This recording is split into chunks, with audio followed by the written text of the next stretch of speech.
Doutor Márcio Leonardo, seja bem-vindo aqui ao nosso Panorama 95, bom dia. Bom dia, Marcos. Bom dia, Geraldo, que está aqui com a gente. Bom dia a todos os ouvintes do Panorama 95. Você pode mandar para cá a sua pergunta através do nosso WhatsApp, 988-775550. Doutor Márcio Leonardo vai responder, né? Ou então você deixa aí a sua pergunta na nossa transmissão, na nossa live, através do nosso Facebook. Doutor, bom dia. É legal uma instituição de ensino remover do grupo de WhatsApp alunos porque estão inadimplentes com as mensalidades e ainda não fizeram a rematrícula do semestre? E se é certo mandar as informações da instituição só no grupo e não individualmente para cada aluno, estando ele em dia ou não com a instituição? Marcos, tem uma dificuldade aí em relação à questão da matrícula, da nova matrícula. A legislação que trata do assunto, nós temos mais de uma legislação especial para tratar da prestação do serviço educacional. Uma coisa clássica e básica é que nenhum aluno pode sofrer prejuízo pedagógico dentro do período que está cursando por falta de pagamento, não importa o motivo. Antigamente, escolas que cobravam o aluno na frente dos outros, convocavam o pai, conclamando aquele aluno na frente dos outros, publicando, divulgando que era por atraso no pagamento de mensalidade. Escola que proíbe o aluno de fazer provas, por exemplo, de receber boletim, receber as notas. Ou até no fim daquele período, quando o aluno que não pôde pagar tenta se transferir para outra instituição, escolas que só negam os documentos ou tentam negociar a entrega daqueles documentos a partir do pagamento ou negociação dos valores que estão em atraso.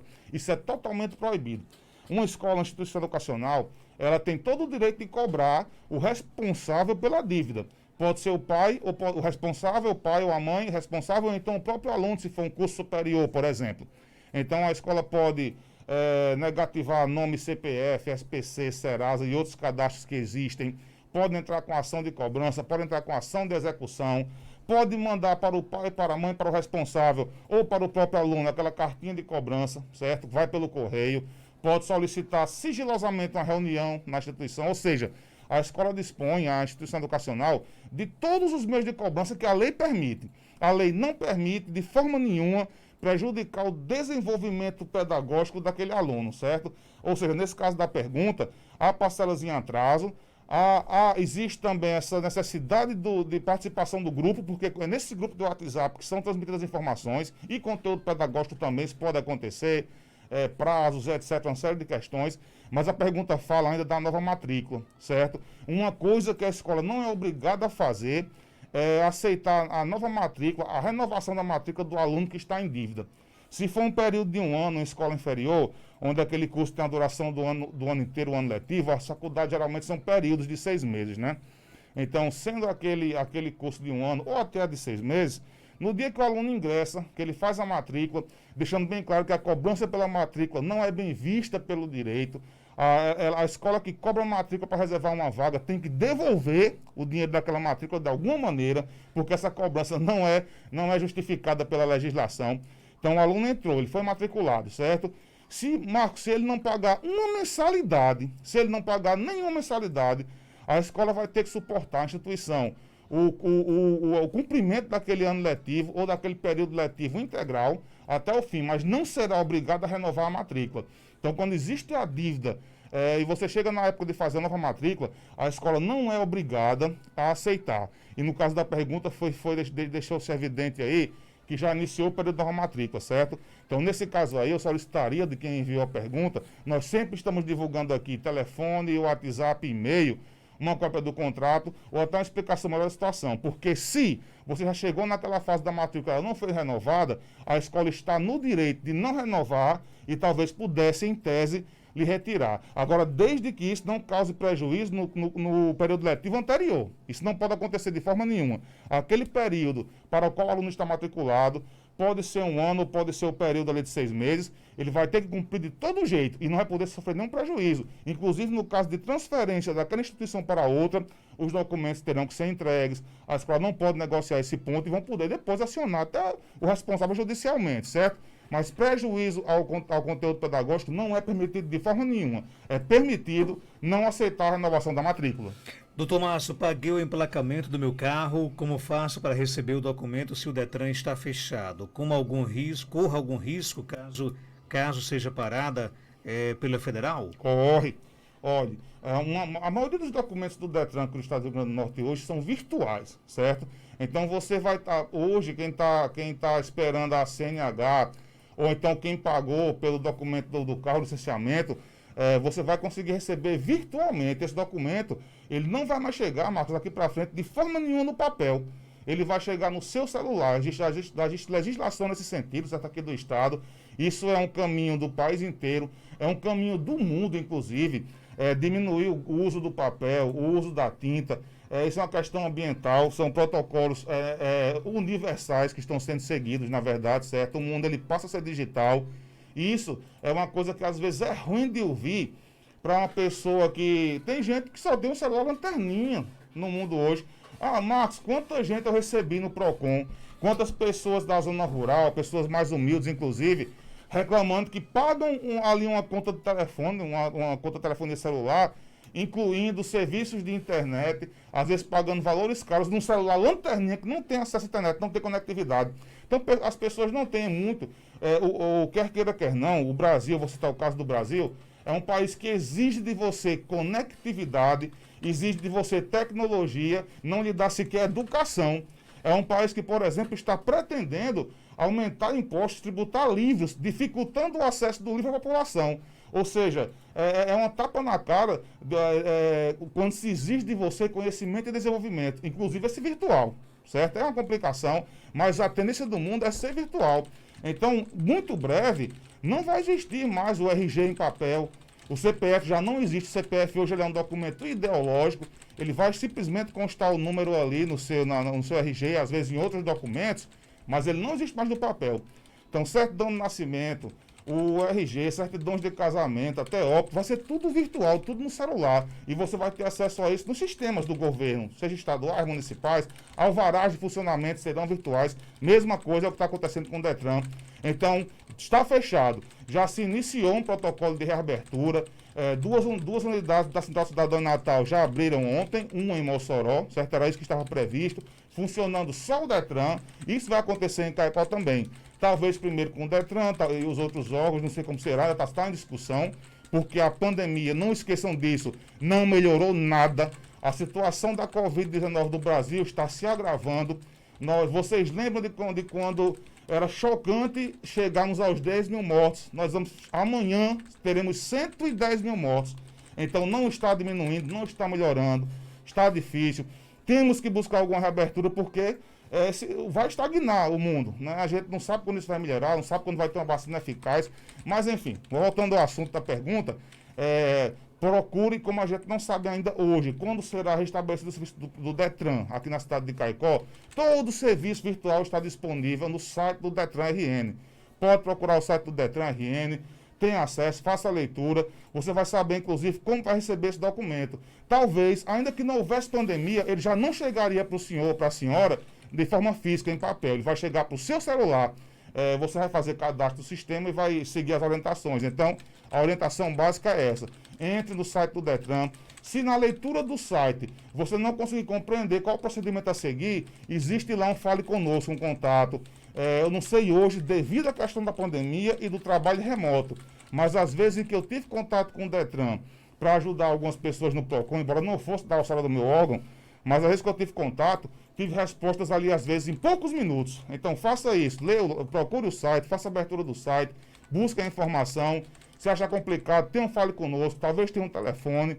Isso tudo em Natal, você vai conseguir uma resposta eficaz e você vai conseguir acesso ao seu documento. Porque sem o documento, você corre risco, sim. É claro que você pode depois tentar se defender. Se você chegar a ser multado, você vai poder se defender, apresentar uma defesa, dar uma explicação, uma escusa. Mas o melhor é evitar isso. Se você pode ter o documento no celular para mostrar ao policial, faça isso. Então procure o site, faça a leitura e busque a informação. Doutor Márcio, uma empresa que com a pandemia passou mais de 3 meses para revendedoras fazer trocas de mercadorias. Nós só podíamos comprar. Agora ela determina 2 dias na semana para trocar com apenas 30 minutos, sendo que para compras não tem regras. Isso é certo? Não, essa mudança, para começar, toda mudança numa questão contratual que onere o consumidor, que restringe direitos, tem que ser discutido, tem que ser explicado. a compra aí, tem duas questões também muito importantes, certo? Se foi a compra virtual, se for uma compra feita por telefone, por site, esse tipo de coisa, sempre vai vigorar o prazo dos 7 dias para o direito de arrependimento. Se a empresa dava 30 dias ou 2 meses, isso aí já era uma graciosidade, certo? Quando a compra é feita na loja, a lei não obriga, não estabelece prazo para direito de arrependimento, direito de troca, esse tipo de coisa. Quando você procura uma loja, por exemplo, de calçados, que a loja, o lojista coloca ali um carimbo na caixa, dizendo que troca em até 7 dias, 5 dias, 15 ou 30 dias, desde que não haja sinais de uso, que a etiqueta não seja arrancada, isso é uma liberalidade. Obviamente, quando a empresa oferta essa liberalidade, ela tem que ser cumprida, ela se torna uma cláusula contratual obrigatória, mas nenhuma empresa é obrigada a fornecer esse prazo, certo? No entanto, se a empresa dava o prazo já de 2 meses para a troca de um produto, dava esse prazo tão amplo, de um dia para o outro, restringir a 2 dias, tem que ter uma explicação, tem que ter um porquê, ninguém pode ser surpreendido, ninguém pode ser pego de surpresa, é proibido que você vá daqui a uma semana tentar fazer uma troca, ou daqui a um mês. Não, desculpa, agora são só 2 dias. Mas não, amigo, eram 2 meses até um tempo atrás, ou seja, ninguém pode ser surpreendido e passar um prejuízo por isso, certo? Então é uma questão especial, a lei diz diferente. A lei concede esse prazo de 7 dias, desde quando o produto está em suas mãos, certo? Se ele vier por transportadora, pelo correio, não importa se ele demora 1 mês para chegar ou 2, mas você recebeu o produto, do momento da compra que você fez lá atrás, até 7 dias após o recebimento, você pode se arrepender sem dar explicação nenhuma. Não estou falando nem de defeito ou de vício. Estou falando que você não quer e pronto. Então, isso na compra feita fora do estabelecimento comercial. Na compra feita dentro do estabelecimento comercial, embora exista uma crendice popular de direito de arrependimento de 48 horas, 2 dias, 1 dia, 3 dias, esse prazo ele não existe. Ele é um prazo que a lei não obriga o fornecedor a dar esse prazo de arrependimento. Algumas lojas dão. Às vezes, alguma loja que vende eletroeletrônico, celular, outros tipos de produto, bota ali, já vem no documento fiscal, que você pode trocar em até 2 dias, em até 3 dias, em até 5, em até 7, desde que você não tenha tantas horas de ligações, efetuadas ou recebidas, vai ter uma série de condições, certo? Quando a loja oferta essa liberalidade, tem que ser cumprido. O que é que orienta ao consumidor? Procura a loja que oferece as melhores condições. Se uma loja vende o produto e não lhe dá nem um dia de direito de arrependimento, ela não está errada porque ela não obriga. Mas se outra loja dá 2, 3, 4, 5, procure quem melhor lhe agrada, quem lhe dá a melhor condição, certo? Então é outro caso, Marcos, essa pergunta, que vai ser importante depois o contato virtual, por e-mail, pelo WhatsApp ou pelo telefone, para que eu tenha maior afinidade com essa contratação e poder dar uma explicação mais correta e específica para esse caso. Mas o que a legislação diz de forma genérica é isso que eu acabei de explicar. O ouvinte disse que recebeu na sua casa uma correspondência do Serasa, né? E diz o seguinte, como instituição credora, Procuradoria-Geral do Estado do Rio Grande do Norte. Ele não sabe o que significa isso. É documentação veicular. Isso aí é o único caso em que a Procuradoria do Estado tem o direito de negativar um consumidor. Nesse caso não é consumidor, desculpa, porque não é relação de consumo. É o tipo de coisa que o PROCON não pode se meter. Mas isso com certeza pode ser um carro ou uma moto que o senhor vendeu lá no passado e eventualmente não foi transferido para o nome do comprador. Uma coisa muito importante, Marcos, que muita gente não sabe.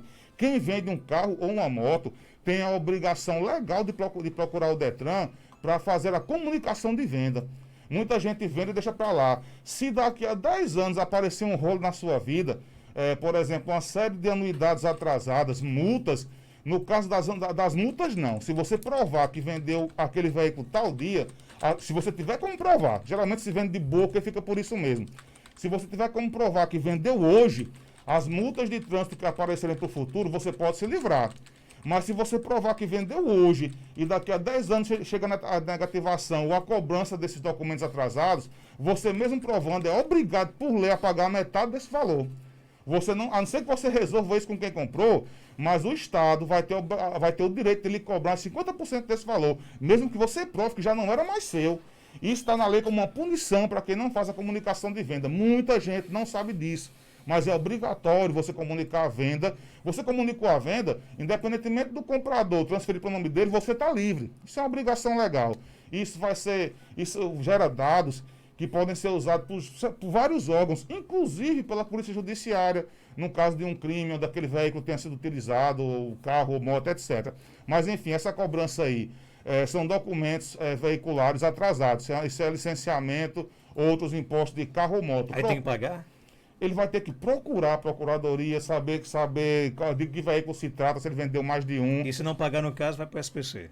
Se ele não pagar, vai. Mas ele vai ter defesa. Agora, lembre disso, Marcos. Se for um caso em que não houve a declaração de venda, a comunicação de venda, por lei, ainda que pareça uma injustiça absurda, mas por lei ele vai ser responsabilizado, no mínimo, por 50% desse valor. É uma punição, porque por não ter feito a comunicação de venda. Cabe discussão, cabe parcelamento, cabe, inclusive, uma ação regressiva contra quem comprou. Você pagou isso aqui, mas quem comprou assumindo a responsabilidade de transferir. Se a pessoa diz, eu vou comprar e vou levar embora, vou viver no sítio com essa moto ou com esse carro, você não tem defesa. Mas a pessoa comprou, se comprometendo, às vezes na frente de testemunhas, afetou a transferência legal e fugiu com aquele bem, uma coisa errada que muita gente faz. Procurar a polícia e tentar inventar um crime para conseguir uma busca e apreensão. Isso não é o meu legal, isso é inclusive uma falsidade ideológica. Quando você vende um bem e procura, por isso só trata de crime. Você não pode procurar a Polícia Judiciária, a Polícia Civil, para dizer que vendeu, que a pessoa ali pagou e não transferiu. Você vai ter que procurar mentindo, dizendo que foi furtado, que foi roubado e que está com essa pendência no seu nome, etc., para pedir a busca e apreensão. Isso é errado, é ilegal. Mas você pode manejar uma ação no Juizado Especial Cível se você tiver os dados do cidadão que está com a moto, certo? Para tentar obrigá-lo a quitar esses documentos, já que é de propriedade dele, a responsabilidade dele. Doutor Márcio, tinha um plano com uma operadora de celular que custava R$ 41,99. Venceu os 12 meses. Sem avisar, aumentaram para R$ 63 e não consigo negociar. E aí? Marcos, é o seguinte, isso aí pode não ter sido um aumento. Márcio, mas aumentou o que eu pago, como não é aumento? É o seguinte, o governo federal, a Agência Nacional de Telecomunicações, ela permite um reajuste de preços. Uma coisa é o aumento e outra coisa é o reajuste. O reajuste, em tese, seria para equilibrar a equação financeira, porque a operadora, coitada, ganha muito pouco dinheiro. Então nós temos que ajudar. Então não seja mesquinho, não seja sorrindo, dê seu dinheiro a TIM, a Oi, a Vivo, a Claro, porque eles estão precisando, certo? Estão passando necessidade. Estão passando necessidade, os bichinhos. Inclusive algumas hoje estão se associando com bancos, né? Você veja, a empresa não consegue resolver um problema de um chip, um problema de uma fatura, agora vai se meter com cartão de crédito. É uma dificuldade que vai me dar muito trabalho na vida. Mas enfim, vamos seguindo e lutando. Olha, então isso aí pode não ter sido um aumento, porque um aumento, geralmente ele configura uma mudança contratual. O que é que o consumidor vai ter que ter cuidado? Pegue sua fatura, seja ela física ou virtual, e olhe se o nome do seu plano mudou. Se o nome do seu plano mudou, se ele começou a oferecer outras coisas, se ele oferecia, por exemplo, 2 GB de internet, agora oferece 3, ou oferece 4.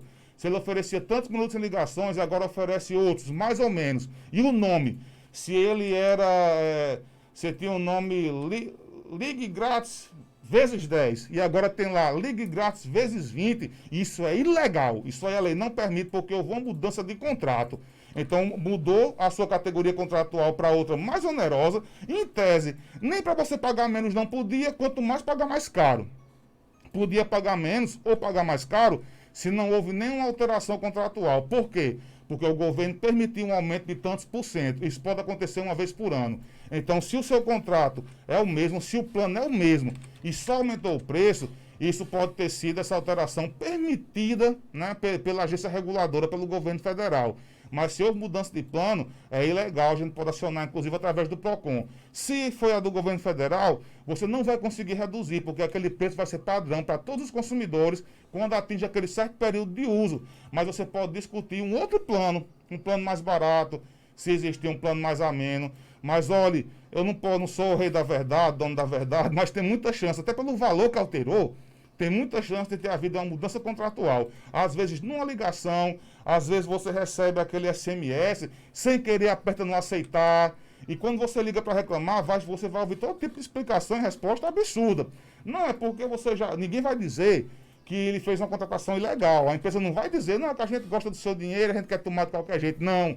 Eles vão dar explicações. É porque passou um período de 1 ano, Senhor, é porque consta aqui que o senhor aceitou, solicitou uma alteração contratual, senhor, e por aí vai. Mas, enfim, você vai ter contato, o melhor contato hoje com qualquer operadora é pelo www.consumidor.gov.br. Isso é um PROCON virtual federal. Você entra nesse site, faz um cadastro e você pode abrir a reclamação naquele momento contra a sua operadora. Ela vai ser obrigada a responder, porque vai ser gerado um processo federal, certo? Você vai ali poder argumentar, tudo por escrito, que é muito bom, porque pode servir de prova, até para ver judicial se for necessário. Então, analise primeiro a sua fatura para saber o que houve, se realmente houve mudança de plano ou não. Seja como for, tente negociar com ela o novo plano. Ela deve ter opções para lhe oferecer. Se acontecer, se a história seguir um rumo que o senhor ou a senhora ache que não está de acordo com a lei, que está lhe prejudicando, faça seu cadastro no www.consumidor.gov.br e abra sua reclamação que vai ter solução. Geraldo? Tomásio, o ouvinte mandou uma mensagem aqui pra gente informando a seguinte situação. Ele fez uma compra em um determinado supermercado e foi parcelar essa compra no cartão, né? E o preço de à vista era um, parcelado o valor subia. Ele falou em um valor aí de aproximadamente R$30, né? Quando foi parcelar essas contas. Ele quer saber se esse acréscimo aí ele é válido ou não. Esse acréscimo ele pode configurar um crime contra o consumidor que sujeita aquele que está praticando essa irregularidade, inclusive a uma pena privativa de liberdade. Isso é um aumento de preço sem justa causa. O consumidor, ele não é obrigado de forma nenhuma a pagar custos de parcelamento de cartão. A gente está falando de R$30, podia ser 3 centavos. É totalmente proibido. O contrato do cartão de crédito, da maquinetinha, é um contrato que existe entre o dono do estabelecimento, certo? O fornecedor e a operadora, que é um banco. Aquele fornecedor bota ali aquela possibilidade de parcelamento porque ele incrementa as vendas. Fui fazer uma compra numa padaria há alguns dias atrás e levei trocado R$4, 2 de 2. Foi o que eu levei para comprar alguma coisa numa padaria. Só que quando eu vi que tem a maquinazinha de cartão, eu comprei 12. R$12. Passava o cartão, eu digo, rapaz, está passando cartão. Vou comprar outras coisas. É para isso que existe o serviço do cartão. Não é para fazer bem a consumidor, não. É para ganhar mais dinheiro. Quem ganha mais dinheiro é o fornecedor, é o lojista. Ele é que tem que pagar pelo custo desse parcelamento. Se ele não tem condição de pagar, ele não pode oferecer. O presidente Michel Temer, ele criou uma legislação aí esdrúxula, absurda. Ele quebrou uma construção, na época, de 25 anos do direito do consumidor, quando ele permitiu que houvesse diferença de preço para o pagamento à vista, que antes era totalmente proibido. Então, a legislação permite que exista um preço para o parcelamento no cartão de crédito, que exista um preço para o cartão de crédito no vencimento, que exista um preço para o cartão de débito e que exista um preço para o pagamento em dinheiro. A lei permite essa alteração, só que essa alteração tem que ser sempre promocional em proveito do consumidor. Ou seja, nada impede que essa conta que o ouvinte fez, digamos que ela custou ali R$300. R$300, parcelamos em 6,50. Mas no dinheiro ficasse 270, baixasse os 30. Para haver a mudança de preço, o consumidor ele não pode ser onerado, ele tem que ser desonerado. E não descobrir na hora de pagar que vai ter que cobrir, pagar mais dinheiro pelo uso do cartão. Esse serviço do cartão não é dele, não é do consumidor, não é em benefício dele, ele vai estar pagando o mesmo dinheiro. A compra continua sendo à vista, é em benefício do lojista. Às vezes é difícil entender, mas o que a lei fez, essa lei nova, que não é nem tão nova, 2017 fez, foi obrigar o lojista a ser inteligente. Ele tem que se acoplar na hora de fazer a oferta. Ele pode botar lá que o produto custa 100, até 3 vezes no cartão.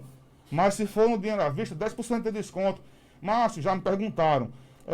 Fui comprar, fazer a compra, quis pagar no dinheiro e não teve desconto. Isso pode? Pode. Não é obrigado a ter desconto. Mas se houver qualquer alteração de preço, tem que ser a menor. Tem que haver redução de valor e não para o contrário, certo? Porque eu digo que o lojista tem que aprender a lidar com isso. Porque ele vai passar por várias pessoas que vão engolir o sapo, vão engolir no seco, vão embora, muitos vão achar ruim, vão ficar por isso mesmo, porque nós temos um povo pacato. Embora eu tenha tido, Marcos, aqui nesses últimos 5 anos e 6 meses, Mais de 18 mil atendimentos. É um povo pacato. É uma gente que procura o PROCON ou o judiciário quando não tem outro jeito. Mas quando ele pegar uma pessoa que de sangue no olho, e quando as pessoas forem, isso todos deveriam fazer, lutarem pelos seus direitos, ele vai ver que esses R$ 30 aí, administrativamente, ele tem que devolver em dobro. Ele já seria obrigado a ter prejuízo. Ia ter que devolver esses 30, mais 30, que seria o dobro. É o que diz o artigo 42, parágrafo único do Código do Consumidor, com juros e correção monetária. Se essa pessoa procurar a via judicial, vai poder cobrar. Existe aí uma ilegalidade. Então, cabe a reparação por ato ilícito. Cabe o dano moral ou um dano material. Via PROCON, ele pode ser multado. A multa pode chegar a R$ 9 milhões, dependendo do estabelecimento. Ou seja, é uma questão de inteligência. Você vai se dar bem enquanto tiver sorte. Você vai ficar ganhando esse dinheirinho aí que é indevido. É indevido. Esse valor, esses R$ 30 da pergunta, que foi ali para a maquininha, é indevido, porque essa obrigação não é do consumidor. Mas uma hora você pode ter um prejuízo muito grande. Então aprenda a lidar. Nada, infelizmente, a lei permite que o produto que custa 100, você bota por 130. Você pode fazer isso e dá o desconto. Uma coisa bem normal nas compras dos cartões é o seguinte: você chega no estabelecimento comercial, acontece muito isso. Quanto é esse produto? É R$ 100 à vista, né? Ah, mas eu queria parcelar em 10 vezes no cartão. Aí tem os juros. Então, tem os juros do cartão. Esse juro, o produto é 100 à vista, né? Mas quando vai para o prazo, em 10 pagamentos tem o juro. Quem tem que pagar esse juro? É o cliente ou é o dono do estabelecimento? Quem tem que pagar esse juro é o dono do estabelecimento. Isso é o que ele paga por disponibilizar Então o cliente serviço. ele paga porque ele quer pagar. Paga porque Ele ele muitas quer vezes pagar. não quer se indispor, por exemplo. Minha primeira orientação é você não comprar naquele estabelecimento. É o pior castigo para quem está descumprindo o seu direito, né? Marcos, como eu disse, ele pode dizer, olha, na hora ele fala, ele custa em 100, mas em 6 vezes fica de tanto, sabe? O certo é que tivesse pagado. Inclusive, Marcos, lembre bem. Então ele pode exigir não pagar. Não, eu não quero pagar. Eu não quero pagar esse juro. Ele Sim, pode exigir. ele pode porque ele está sendo flagrante. Em tese, eu vou dizer uma coisa, eu vou dizer como é grave. Infelizmente, nós não temos uma delegacia especializada do consumidor, né, na cidade de Caicó. Nós acabamos de ouvir a presidente da delegada geral, né, de polícia, acho que foi da DGPOL, falando inclusive da insuficiência de agentes, delegados, de escrivães no estado do Rio Grande do Norte. Nós não temos especializado. Mas isso é o tipo de situação que o cidadão pode chamar a polícia militar, pode procurar a polícia, porque é um crime contra o consumidor. Está previsto no artigo 66 da Lei 8.078/90. Prevê uma pena privativa de liberdade. Isso pode gerar multa, isso é errado. Então você veja como é grave. Uma hora, quem tem essa prática que não é permitida pela lei, isso, Marcos, veja bem, eu quero que fique uma coisa bem clara. Durante 3 anos aqui no nosso programa, 2 anos, não sei mais dizer, eu disse todo dia que era proibido ter diferença de preço, porque era proibido. Então, se fosse R$ 100 no dinheiro, era obrigado a ser R$ 100 no débito, era obrigado a ser R$ 100 no crédito, em 10 de 10, se fosse o caso. Então, a legislação mudou. Eu posso vir aqui amanhã com a cara mais deslavada, dizendo que não, agora pode. Agora pode ser R$ 100 no dinheiro e 500 no cartão, se a empresa quiser. Isso pode acontecer? Pode. A legislação muda. Então, eu estou falando aqui o que a lei diz hoje. A lei, ela deu uma possibilidade do lojista embutir legalmente esse dinheiro naquela compra. Só ele expor de uma forma diferente. Expor ao consumidor, primeiro, a via mais onerosa. Rapaz, esse produto custa 100, mas eu tenho um descontinho aqui se for no dinheiro. Isso está correto, a lei não proíbe. A lei atual de hoje não proíbe isso, permite. Mas não pode acontecer. Não, custa 90, mas eu divido aqui em 2 de 50. Isso não pode acontecer. Como eu disse, você lojista, não vai ter nenhum problema enquanto for dando certo. Mas pessoas já procuraram o PROCON, a gente abre a reclamação. Não adianta você procurar o PROCON, mostrar a maquininha, olha, Márcio, como já aconteceu. Olha aqui, quando eu peço para dividir, a maquininha já bota os juros. Você vai ter que devolver esse dinheiro do seu bolso para o consumidor, porque a cobrança não é legal, é uma ilegalidade. É um crime pequeno, ninguém vai preso, mas pode dar multa, pode dar essa obrigação e pode gerar um processo judicial. É a mesma coisa quando a gente pergunta se o consumidor é displicente, porque, por exemplo, ele não guarda nota fiscal quando compra o combustível. O consumidor só vai saber, muitos deixam lá, não quero não, tem muito lixo no meu carro. O consumidor só vai saber que aquele documento era importante quando o motor dele bater lá na frente, porque ele colocou um combustível adulterado. Aí ele vai saber como era importante guardar aquilo. Então o lojista vai saber como era importante guardar, cumprir a lei, se um dele for penalizado pelo PROCON ou pela via judicial. Rapidinho, o nosso tempo chorou, mas o ouvinte pergunta o seguinte, e nessa situação, eu vendo em 3 vezes sem juros no cartão, mas se o cliente quiser em 6 vezes, é legal repassar os juros caso eu avise ao cliente e ele aceite a transação? Lembre-se, você não pode repassar os juros. Você vai ter sempre que estabelecer um preço. Pronto, nesse caso aí, é um fornecedor perguntando. Você tem que estabelecer um preço. Você estabelece e mostre na etiqueta. Lembre que todo produto tem que ter um preço. Se for um supermercado que tem ali 100 unidades daquele produto, só ter o preço na gôndola não é suficiente. Cada unidade do produto tem que ter o preço. Então, esse produto que essa pessoa vende vai ter que ter uma etiqueta com preço. Então, ele deixa bem claro. Olha, esse produto em 6 vezes custa tanto. São 6 de tanto. São 3 de tanto. Para o vencimento é tanto, em dinheiro é tanto. Nunca surpreenda o consumidor depois. Nunca surpreenda depois. A não ser que você bote lá que vende só em até 3 vezes. Você divulga que só vende até 3 vezes. A pessoa vai, rapaz, tem como fazer? Não, em 5 e 6. Rapaz, eu não faço em 5 e 6, mas se a empresa quer autorizar, vai ter um jurozinho. Isso aí você pode até, eu não vou dizer que está 100% legal, não, eu teria até que estudar melhor isso que eu mesmo estou dizendo agora, certo? Porque seria um serviço especial, mas o correto é que se você vende em até 6, em até 10, exponha sempre o valor mais alto. E dali você vai prestando as promoções. Com isso, você tomando essa atitude, você está livre de alguma represália. Você está livre da atuação da Polícia Administrativa como PROCON e da Via Judicial também. Ou seja, é só um jogo de cintura. O que o presidente Michel Temer permitiu foi o jogo de cintura para que o fornecedor se isente de alguma punição. Doutor Márcio, obrigado pela sua participação. Até terça-feira, se Deus quiser. Meu amigo, eu que agradeço pelo espaço. Cabe o recado do coração? Cabe, sim. Então, os beijos e abraços do mundo inteiro para a namorada Liz, que está nos ouvindo agora. Os beijos e abraços do mundo inteiro para minha mãe, a pessoa mais especial e maravilhosa do mundo, para mim. Porque quem tem sua mãe, ela também será especial, com certeza.